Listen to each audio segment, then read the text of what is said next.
Well, good evening and good afternoon to everyone joining us from the United States. Good morning to our guest this morning, Representative Park Jin, newly elected member of the Korean National Assembly. Representative Park, thank you so much for joining us pretty early in the morning and at a time when I know you're very, very busy. I want to say, first of all, congratulations to you on your electoral win and your return to the National Assembly. You, of course, had a distinguished career in the National Assembly, including as chair of the Foreign Affairs Committee during a pretty dramatic time. Well, it's always dramatic in politics in Korea, but pretty dramatic time in U.S.-Korea relations, the passage of the U.S. Korea Free Trade Agreement, and many other contributions to the alliance. Park Jin, of course, I think, as everyone tuning in knows, is one of the leading, I think, advocates, analysts, experts, supporters of the U.S.-Korea alliance over the years, as it has grown and matured and gone through ups and downs. Of course, is now representing the district of Kangnam-eul, is that right? That's right, second district in Kangnam.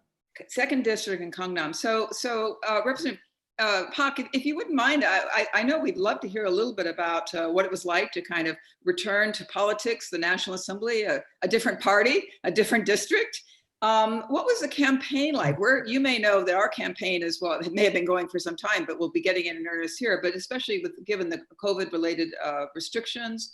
And as you campaigned, what were the main issues that you found were important to your new constituents? Well, good morning. It's 9 o'clock a.m. in Seoul, and I'm so excited to talk to you, Ambassador Stevens, online to talk about our common issues of mutual concern. I'm excited to come back to politics after 8 years of private life, teaching in Korean university to young students about Korea's domestic and international challenges and how to prepare for the future world. Back in politics now, I think that we have lots of issues to handle domestically and also internationally, and one of the main issues that I have in mind is, of course, the Korea-U.S. alliance and how to deal with North Korea and China. But for the time being, the pending issue in Korea is how to overcome this coronavirus pandemic and how can Korea restore its economic vitality. Because we are faced with many challenges, the economic problems, unemployment and price rise, and housing issues, and other problems that the government has to solve. Originally, when we were heading towards the election at the beginning of the year, many pollsters predicted that the opposition party, which is my party, United Future Party, will be in a better position vis-a-vis the ruling party, because there were political scandals and economic issues, economic problems. And basically, the election was regarded as a kind of midterm assessment on the performance of the Moon Jae-in government, and based on our past experience, the midterm elections tends to come out in favor of the opposition party. But then the coronavirus expansion turned the table around, because I think that first people felt the need to rely on the government's efforts to fight with the corona infection. And also people were very seriously concerned about the personal safety of themselves and also their families. People were expecting that the government can provide effective solution to the coronavirus problem. And I think that perhaps helped the ruling party to get more support from the public compared to the COVID crisis. And secondly,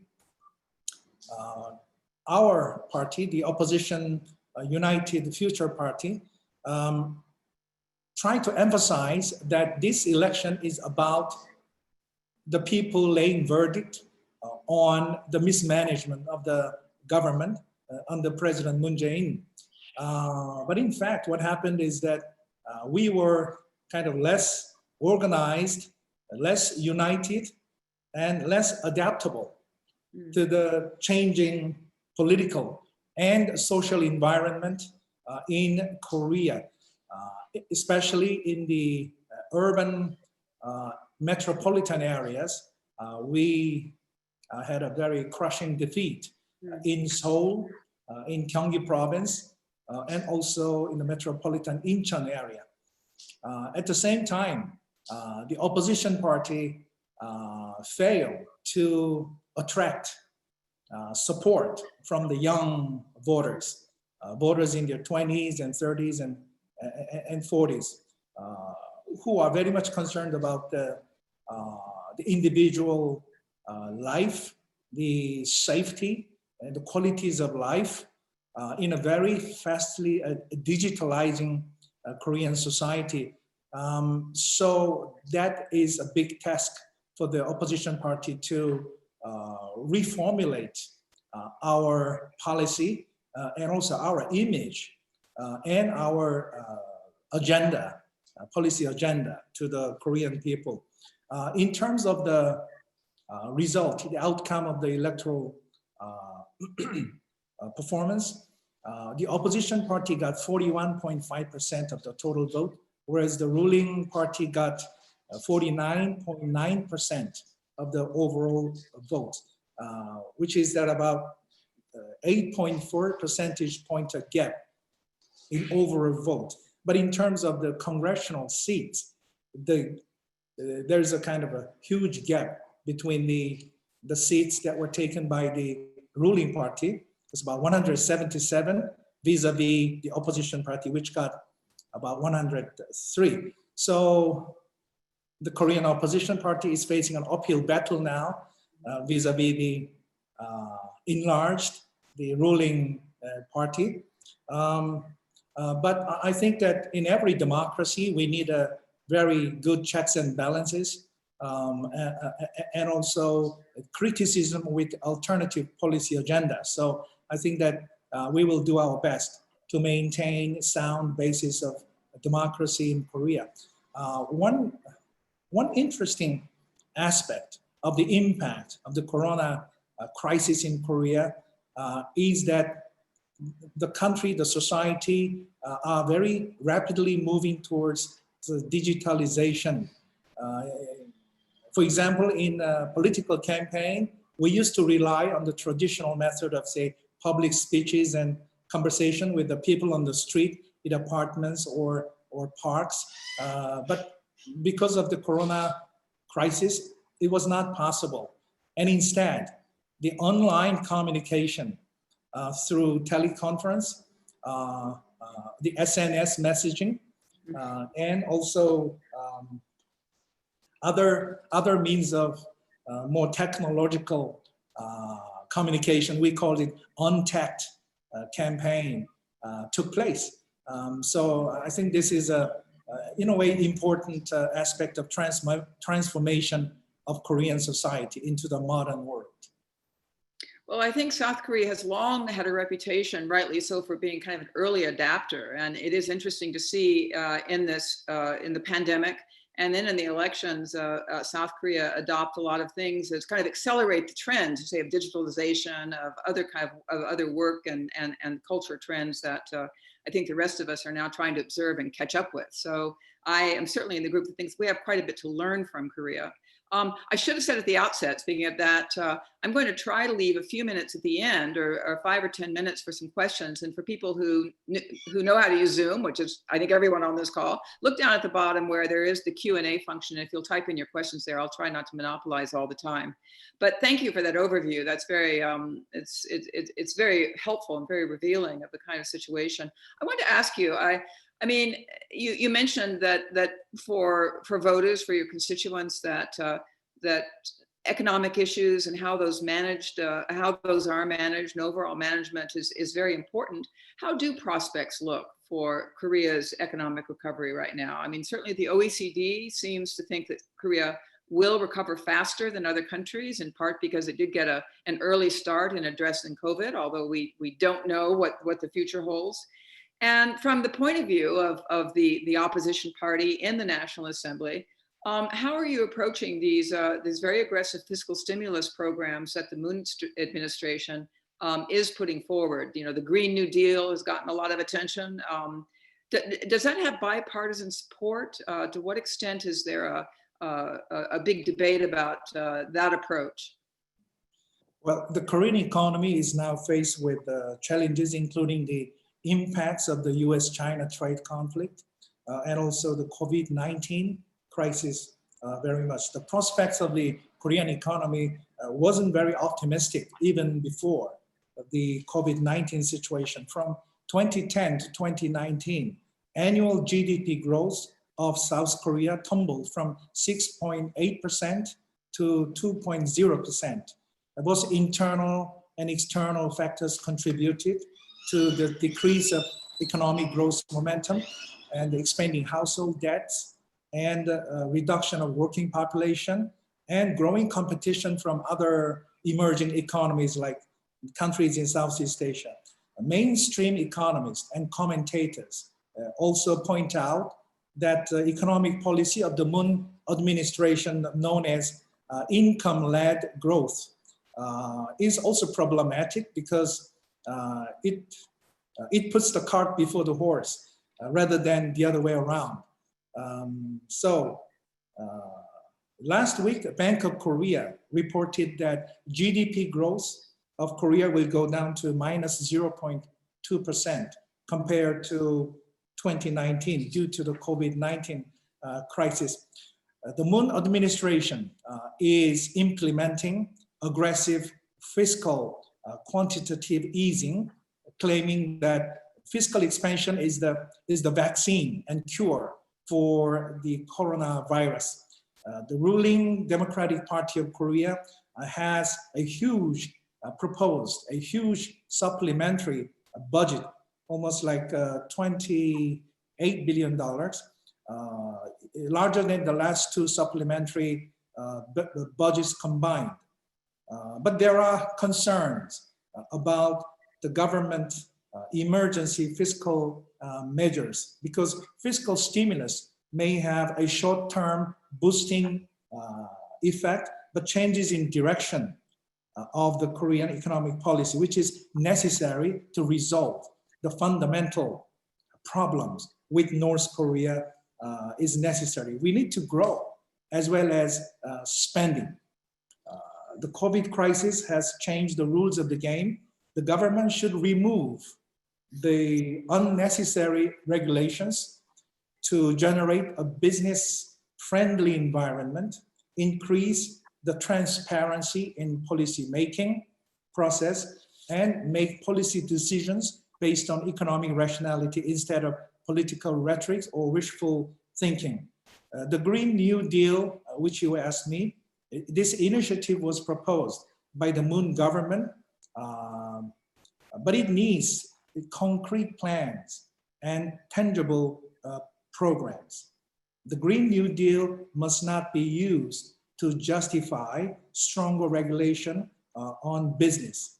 Instead, it should also introduce ambitious deregulation and labor market reforms and industrial restructuring in a digitalizing society rather than just providing economic relief.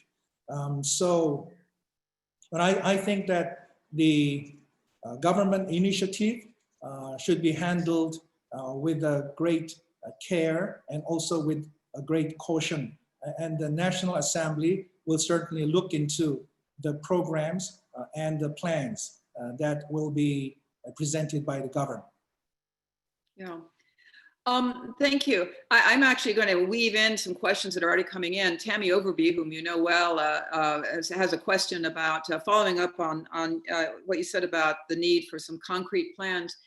Does the opposition party have some thoughts about what might be some of the engines of growth for the economy in terms of specific areas where South Korea, this is my part of it now, kind of might be more competitive?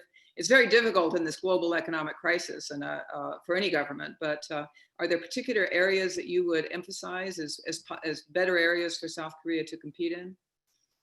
Well, obviously, the manufacturing sector in Korea is suffering from the reducing export with regard to our export to China and the United States and other countries. So boosting the competitiveness of the Korean manufacturing industry, I think is very important. And also many small and medium-sized companies having problems with a shortage of fund and a shortage of labor and also problems of technological challenges from outside, from China and other countries. So we need to support these small and medium-sized companies in Korea to sustain their operation. And the third is the impact of the new industry through the fourth industrial revolution. The artificial intelligence and big data and 5G and everything are changing the landscape of the Korean industrial development. We need to train our new experts, our new industrial workers to adapt to the new changing environment brought by this fourth industrial revolution. And I think that it requires a very consistent and very well organized government plan to overcome these challenges altogether. Mm-hmm. Let's shift now to the U.S. South Korea alliance and relationship. And there's, of course, a lot to discuss there. And you are one of the leading, as I mentioned earlier, I think, experts and supporters of it. But, can you just give us a sense in Korea, and are Koreans paying a lot of attention to these SMA negotiations, which have still not been successful in reaching agreement? And do they think of them as just these are kind of normally tough negotiations and they all work out, or is there something different going on here? I think that the Korean people are watching this negotiation with great interest because it is in a way a barometer of how our alliance works. I think that Korea-US alliance is not just an alliance based on numerical negotiations on our defense spending. It is certainly one of the important aspects of maintaining our military preparedness and combined defense posture. But our alliance is founded upon core values, essential principles of democracy, freedom, rule of law, free markets, and human rights.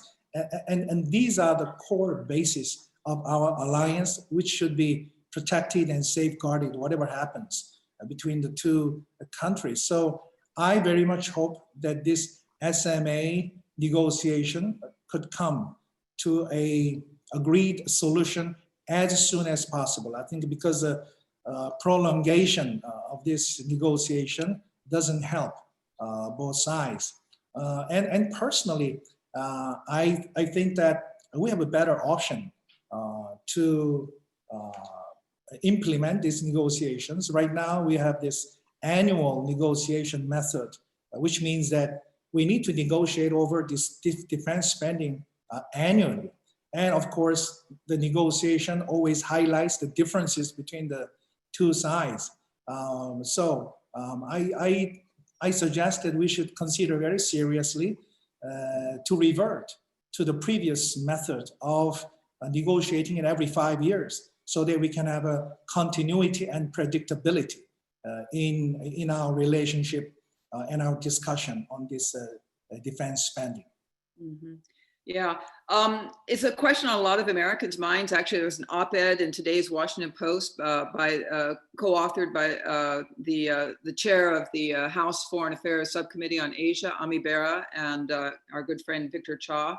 And I actually see in our question section, Ambassador Robert King was writing in to say, the way this has been handled is of great concern to a lot of Americans as well. And I guess that gets me to the other broader question I wanted to get your thoughts on, and that is, and again, I'm asking you to speak about the Korean mood in general, and I'm well aware there's a wide range of view, but is there a sense, would you say, in Korea, and maybe even on your own part, that the Trump administration's foreign policies, and again, I think the SMA negotiations have a particular Trumpian, flavor to them.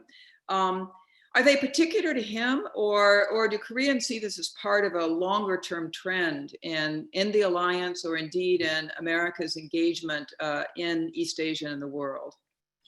The America First policy pursued by the Trump administration is affecting the alliance of the US, including Korea. There are concerns that the foreign policy of the Trump administration is more domestically oriented than considering the strategic values of its allies. Every country certainly has the right to pursue its own national interests. So the America First policy is understandable to a certain extent, but it should not be interpreted as isolationism or disregard for the voices of the alliance partners. Korea-US alliance has been built on the foundation of essential values, which I mentioned: freedom, democracy, market economy, rule of law, and human rights. And these are the enduring common goals that sustain our alliance. We need to protect and safeguard these essential values when dealing with North Korea or China. We need to maintain our policy coherence in negotiating with North Korea for its denuclearization. Pressure and dialogue should complement each other in our coordinated and coherent strategic approach to North Korea. Human rights, as well as nuclear issue, should be tackled more seriously by the Korea-US alliance, because it deals with the fundamental nature of the North Korean totalitarian regime. The increasing U.S. China conflict during the COVID-19 crisis has become another source of concern and uncertainty for the U.S. allies, including South Korea. South Korea should upgrade its dialogue with the United States to discuss the political, economic, and military issues related to China in order to solve the problems peacefully and constructively. President Trump's invitation of President Moon Jae-in to the G7 summit, together with the leaders from Australia and India in September, I think is a good idea to pursue our common goals and strategies between Seoul and Washington. You've actually addressed a couple of questions that people have about the G7, but more broadly, and you've touched on it, how worried are you about this growing U.S.-China tension and rivalry? I understand that Xi Jinping may well make a state visit to Beijing, and that certainly Seoul feels pulled in both directions. Do you have some advice, either for the Moon government or for the U.S. in managing this? Because it looks like we are going to be in a period of really increased tensions between Beijing and Washington, unfortunately. Well, I think it's very important for us to maintain a good communication and coordination between Seoul and Washington to deal with the challenges that will come up after the corona crisis is over or subdued, and certainly how to deal with China economically, militarily, and politically will be the common issue for the two leaders in Washington and Seoul to discuss. in the future, and also in the G7 or G11 summit that is to come. And Korea obviously does not want to be caught between the two countries, United States and China, in terms of its economic conflict or military conflict or political conflict. But I think that the fundamental importance of our Korea-US alliance takes precedence over other issues. And certainly that is the basic position that Korea needs to maintain in our future discussion on the issues related to China. Mm-hmm. Thank you. I have a question from Bob Einhorn, who says, welcome back, Park Jin. And his question for you is, will President Moon believe the ruling party now has a mandate to move forward on inter-Korean relations, despite the stalemate on denuclearization? What's your view? We had that from several people. The current relationship between two Koreas is uncertain, as North Korea is not showing genuine efforts in denuclearization. Obviously, we should seek peace and security on the Korean Peninsula by improving the South-North relationship.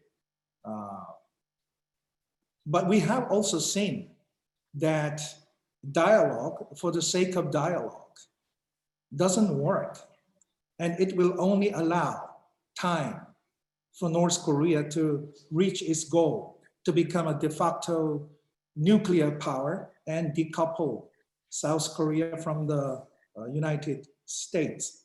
The Singapore and Hanoi summits between President Trump and Chairman Kim Jong-un, as well as inter-Korean dialogue between two Koreas, were perfect opportunities for Pyongyang to change its course.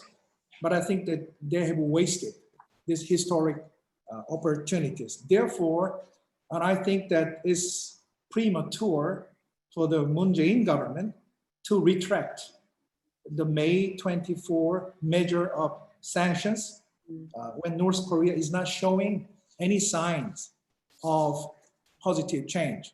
As we know very well, North Korea is still not apologizing for the torpedo attack and the sinking of Korean Navy corvette Cheonan, which killed 46 young Navy soldiers of South Korea in the middle of the night in March 2010.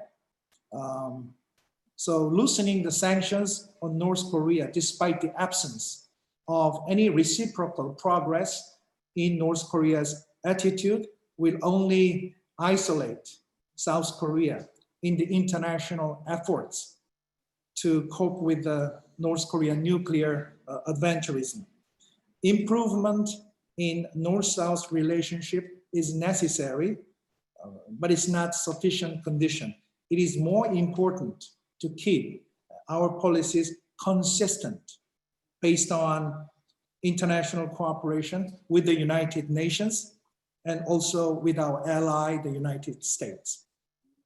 Thank you. I want to ask you kind of one last policy question, if you like, and then a political question. I guess overarching this has been us talking about pandemics, and I'm trying to capture some of the many questions we've gotten in from people who have tuned in, and many of who are old friends of yours. My policy question is, you've really given us a great kind of overview of many issues in a short period of time. We haven't touched on Korea-Japan relations. And this, of course, has been very troubling to many of us here in the United States. I mean, what is your policy prescription, either for your own government, for the Moon administration, or for the United States, or for that matter, for Japan, to in this situation? Right. Well, unfortunately, in the past 3 years, the Korea-Japan relationship has deteriorated due to the various disputes in areas of history, economy, and national security. The comfort women issue and the forced labor issue under Japanese colonial rule, the export control measures taken by the Japanese government, and the suspension of the GSOMIA, the General Security of Military Information Agreement, erupted all together in one basket. I think that this multiple conflicts between Korea and Japan is a lose-lose game that are damaging the national interest of both countries.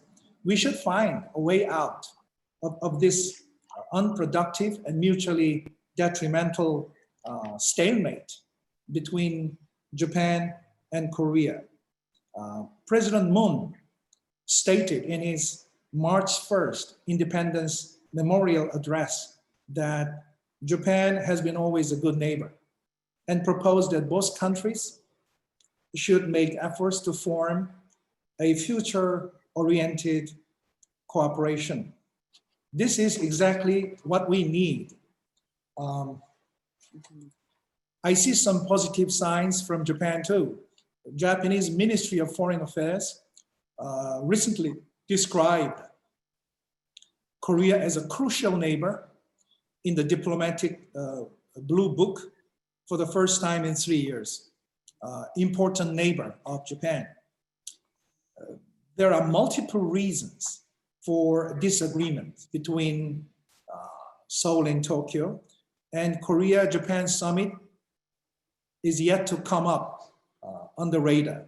But both countries should be aware of the fact that none of us will be better off from the ongoing protracted conflict.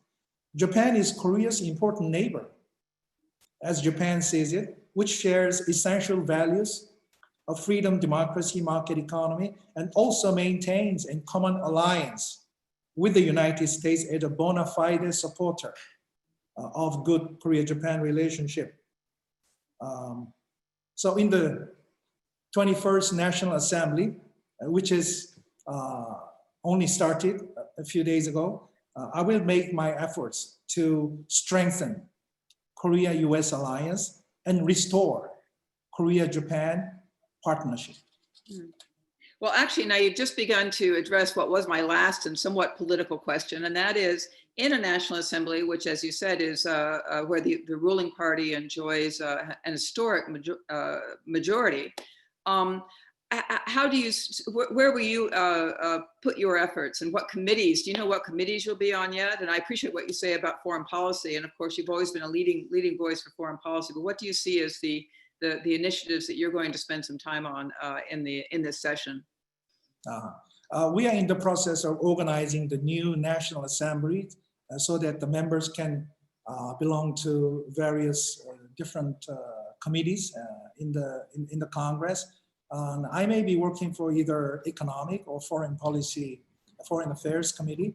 But the most important thing is that we need to have a sense of direction and also some good strategies to restore mutual trust in Korea-US alliance and also put the Korea-Japan relationship on a right track so that both countries can benefit from the cooperative partnership for the future. So I'm excited to play that role myself once again.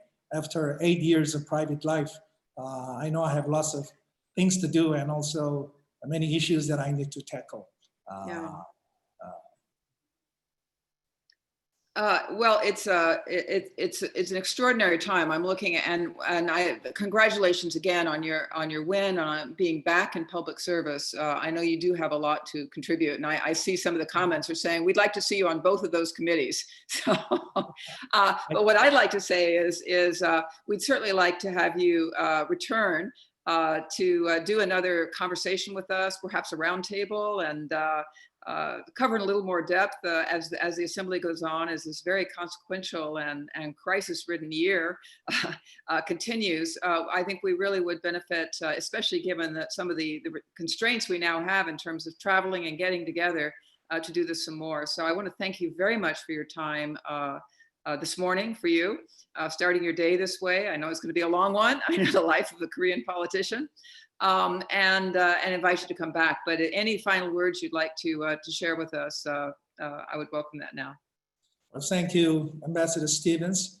I'm excited to work with you again for the better future for both countries, and good luck for the Korea Economic Institute. I look forward to seeing you soon after the coronavirus problem is over.